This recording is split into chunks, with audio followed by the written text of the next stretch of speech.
আলুর পরোটা কি শুনে খেতে ইচ্ছা করছে তো? আমারও এই নামটা শুনলেই খেতে ইচ্ছা করে।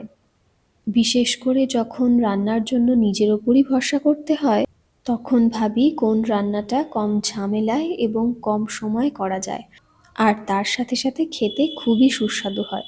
এটাও তেমনই একটা রান্না যেটা কোনো ঝামেলা ছাড়াই কম সময়ে করা যায়।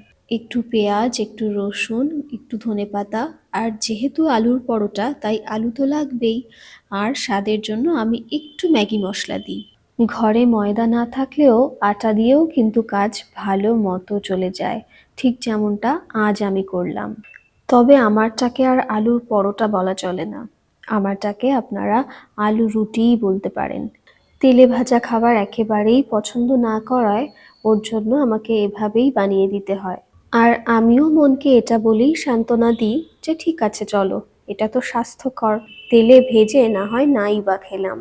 কিন্তু আজ আর মনকে সান্ত্বনা দেওয়া গেল না। আজ ভাবলাম একটা হলেও নিজের জন্য তেলে ভেজেই খাবো, আলুর পরোটা করেই খাবো। আলুর রুটি খেতে আজ আর মন চাইলো না।